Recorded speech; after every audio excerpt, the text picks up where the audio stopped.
छठ पूजा के बाद होने वाले बिहार विधानसभा के चुनाव के चलते इस धार्मिक आयोजन का इस बार महत्व कुछ ज्यादा ही बढ़ गया है।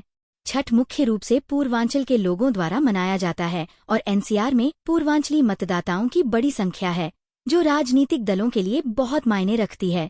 यही कारण है कि इस बार छठ पूजा के लिए जमुना नदी के किनारे पर स्वच्छ पानी उपलब्ध कराने के लिए और घाटों की सफाई के लिए बड़े अभियान चलाए जा रहे हैं।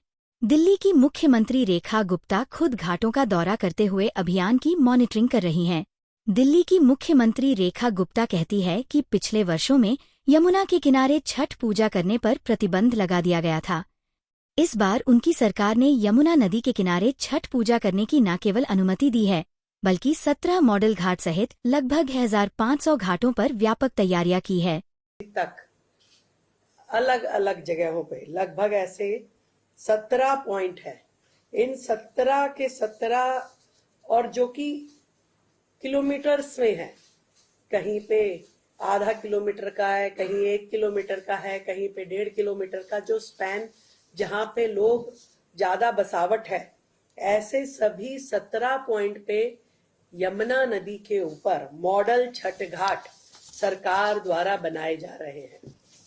पिछले वर्षों की तुलना में इस बार शहर के अंदर होने वाली छठ पूजा के स्थलों में भी बहुत वृद्धि आने की उम्मीद है। पिछली बार केवल मात्र 929 स्थानों पे छठ के कार्यक्रम हुए थे, परंतु आज अभी तक हमारे पास 1000 से अधिक आवेदन छठ मनाने के लिए, कार्यक्रम करने के लिए समितियों के आवेदन आ चुके हैं। और हम जो 17 घाट यमुना जी पे बनाएंगे, उनके अलावा इन सभी 1000 घाट या जितने भी लास्ट डेट तक हमारे पास आएंगे, उन सब में सारी व्यवस्थाएं सरकार की ओर से देंगे, जिसमें टेंट है, जिसमें बिजली है, स्वच्छता है, शौचालय है, ये सारी व्यवस्थाएं सरकार की ओर से होगी।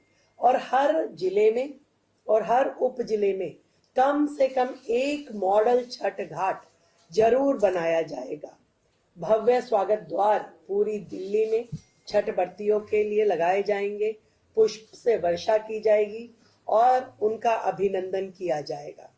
और पूरे धार्मिक माहौल के अनुसार भोजपुरी और मैथिली भाषा के सांस्कृतिक कार्यक्रम भी इन छठ के कार्यक्रमों में आयोजित किए जाएंगे। तो ये लगभग अभी 200 की संख्या हमारे पास है। ये पहली बार है, इतनी बड़ी संख्या में कभी भी आज तक इस प्रकार के सांस्कृतिक कार्यक्रम छठ आयोजनों में सरकार के द्वारा कभी नहीं किए गए, तो ये पहली बार होगा। अपनी ओर से सुबह जब अर्घ देने के लिए जाते हैं तो सरकार छठ व्रतियों के लिए चाय की व्यवस्था भी रखेगी और पीने का पानी भी। ये दोनों व्यवस्थाएं सरकार की ओर से रहेगी।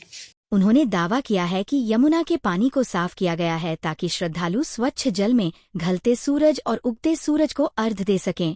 इसके साथ ही दिल्ली सरकार ने घोषणा की है कि 2021 में कोविड के दिशा निर्देशों का उल्लंघन करने वाले श्रद्धालुओं पर दर्ज सभी मुकदमे वापस लिए जाएंगे। यमुना नदी में छठ पूजा से पहले कालिंदी कुंज जैसे घाटों पर अक्सर सफेद जहरीला झार दिखाई देता है, जिससे श्रद्धालुओं को पूजा करने में कठिनाई होती है।